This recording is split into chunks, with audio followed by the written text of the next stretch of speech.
আপনি কি জানেন কাবা ঘরের ইতিহাস কতটা প্রাচীন, আর জমজম কূপের পানির রহস্যই বা কি? আজ আমরা এমন এক মহিমান্বিত কাহিনী জানব যা আপনার হৃদয় মন ছুঁয়ে যাবে। চলুন ইতিহাসের পাতায় চোখ রাখি এবং জানি কাবা ঘর ও জমজম কূপের রহস্যময় ঘটনাগুলো। জমজম কূপ ও কাবা ঘর নির্মাণের ঘটনা। হজ ইসলামের এক ঐতিহাসিক বিধান। শতাব্দীর পর শতাব্দী নবী রাসূল সাল্লাল্লাহু আলাইহি ওয়াসাল্লামগণ হজ আদায় করে আসছেন। হজের সূচনাটা হয়েছিল এক ঐতিহাসিক নিদর্শনের মাঝ দিয়ে, যে ইতিহাসের জনক নবী হজরত ইব্রাহিম আলাইহিসসালাম ও বিবি হাজেরা আলাইহিসসালাম। তবে আদিমানব ও মানবী হজরত আদম ও হাওয়া আলাইহিসসালামও হজ পালন করেছেন। হজের কিছু কাজ তাদের অনুকরণে আজও মুসলিম জাতি পালন করে আসছে। হজের অধিকাংশ নিদর্শনাবলী হজরত আদম আলাইহিসসালাম ও বিবি হাওয়া আলাইহিসসালামের সঙ্গে জড়িত। তবে নবী ইব্রাহিম আলাইহিসসালাম ও স্ত্রী হজরত হাজেরা আলাইহিসসালামের কয়েকটি নিদর্শনাবলী ইতিহাসে উজ্জ্বল হয়ে আছে। হজের বড় নিদর্শনের মাঝে রয়েছে কাবা ঘর। কাবা ঘর প্রথম নির্মাণ করেছিলেন কে, ফেরেশতাগণ না আদম আলাইহিসসালাম? এ নিয়েও মতানৈক্য রয়েছে। এরশাদ হচ্ছে, নিশ্চয়ই মানব জাতির জন্য সর্বপ্রথম যে গৃহ প্রতিষ্ঠিত হয়েছিল তা তো মক্কায়, তা বরকতময় ও বিশ্বজগতের দিশারি। হজরত আদম আলাইহিসসালাম কাবাঘর আল্লাহর আদেশে পুনর্নির্মাণ করেন। এরপর বহুদিন অতিক্রম হলো, শত শত বছর অতিবাহিত হলো। আল্লাহর বান্দারা কাবাঘর জিয়ারত করত, আল্লাহর কাছে হাজিরা দিত এ কাবাঘরে সমবেত হয়ে। কাবাঘরে এসে মহান আল্লাহর পবিত্রতা ও অংশীদারহীনতা ঘোষণা দিত। লাব্বাইক আল্লাহুম্মা লাব্বাইক ইন্নাল হামদা ওয়ান নি'মাতা লাকা ওয়াল মুলক লা শারীকা লাকা লাব্বাইক। এভাবে চলতে চলতে দিন গত হতে থাকলো।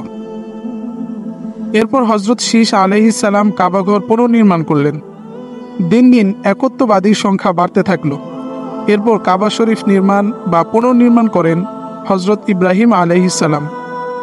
হজরত ইব্রাহিম আলাইহিসসালাম হজরত ইসমাইল আলাইহিসসালামকে সাথে নিয়ে কাবাঘর নির্মাণ বা পুনর্নির্মাণ করেন।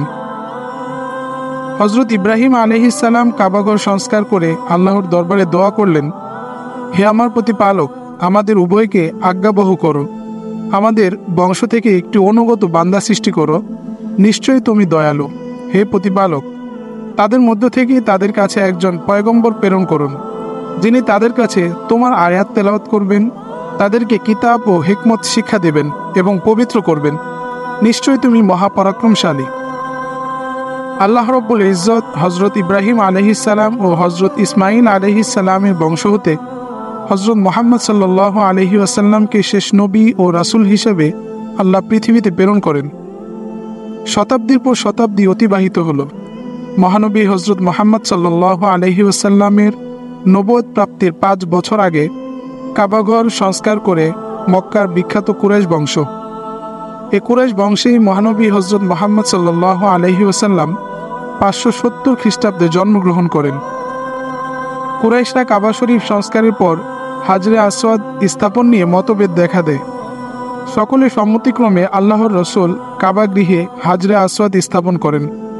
মহানবী হজরত মুহাম্মদ সাল্লাল্লাহু আলাইহি ওয়াসাল্লাম জীবিত অবস্থায় 6 হিজরিতে আব্দুল্লাহ ইবনে জুবাইর রাদিয়াল্লাহু আনহু কাবা শরীফ সংস্কার করেন।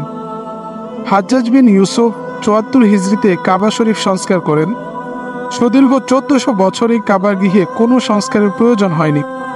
শুধুমাত্র কাবাঘরের চারপাশে অবস্থিত মসজিদে হারামের পরিবর্ধন, সংস্কার বা সৌন্দর্য বৃদ্ধি করা হয়েছে। অনেক মুফাসসির মনে করেন বসবাস ও ইবাদত উভয় দিক দিয়ে কাবা ছিল মানব সভ্যতার প্রথম ঘর। ভিন্ন মতে এটি ছিল ইবাদতের নিমিত্ত নির্মিত প্রথম ঘর। আদম ও হাওয়া আলাইহিসসালাম দুনিয়ায় অবতরণের পর পৃথিবীর বিভিন্ন দিগন্তে যাত্রা করেন। অবশেষে মক্কায় তাদের মাঝে মিলন ঘটে। আরাফা, মুজদালিফা, মিনা ও হাজরে আসওয়াদের ইতিহাস তাদের সাথেই সম্পর্কিত।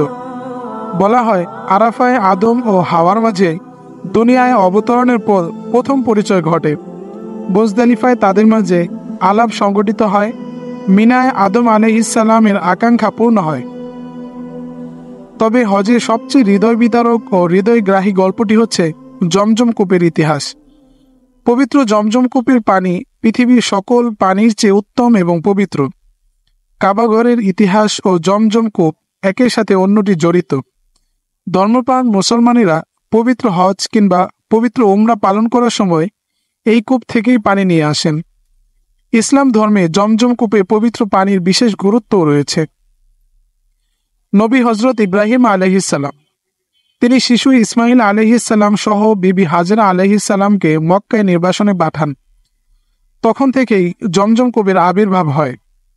হজরত ইব্রাহিম আলাইহিসসালাম সিরিয়া থেকে মক্কায় পৌঁছলে বিবি হাজরা আলাইহিসসালাম এবং দুধের শিশু হজরত ইসমাইল আলাইহিসসালামকে মক্কার মরুভূমিতে রেখে সিরিয়ায় ফিরে যাওয়ার ইচ্ছা করেন। তখন এক মশক পানি এবং একটি থলের মধ্যে কিছু খেজুর তাদের কাছে রেখে যান।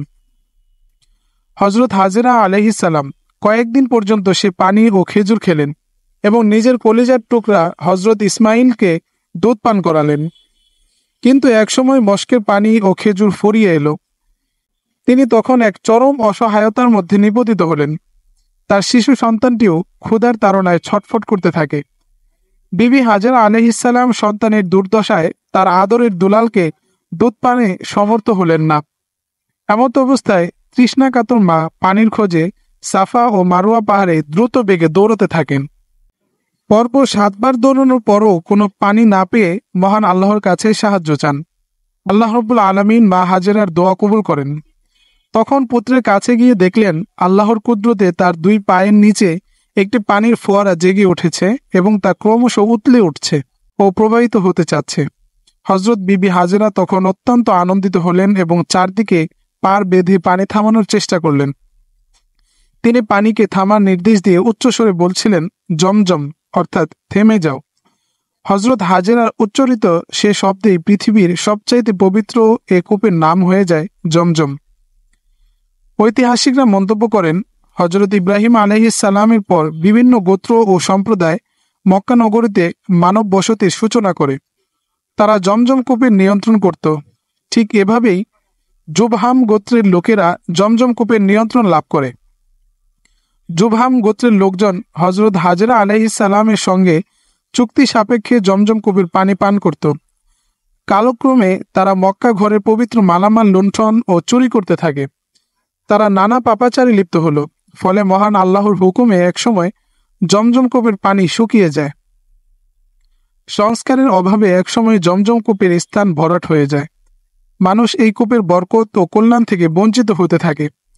খ্রিস্টীয় 5ম শতাব্দীর সূচনাতে হজরত ইসমাইল আলাইহিসসালামের বংশধর একজন দৃঢ়চেতা আত্মপ্রত্যয়ী পুরুষের নেতৃত্বে কাবা গৃহের রক্ষণাবেক্ষণের দায়িত্ব কুরাইশরা ফিরে পায়।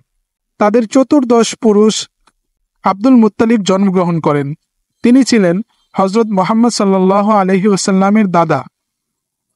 তখন আব্দুল মুত্তালিব জমজম কূপ অনুসন্ধানে আগ্রহী ও উদ্যোগী হন এবং তার এক পুত্র জায়েদকে সাথে নিয়ে অনুসন্ধানে অব্যাহত রাখেন। এক রাতে তিনি স্বপ্নে জমজম কূপের নিশানাও খুঁজে পান এবং কূপটি দেখতে পান। স্বপ্নের চিহ্ন অনুযায়ী তিনি তার ছেলে হারেসকে সাথে নিয়ে কূপ খনন শুরু করেন এবং বাস্তবেই জমজম কূপ আবিষ্কারে সক্ষম হন। তখন থেকে আবারও মানুষ এ কূপের যত্ন নিতে শুরু করেন এবং এ বরকতময় পানির দ্বারা আজও প্রবাহিত রয়েছে।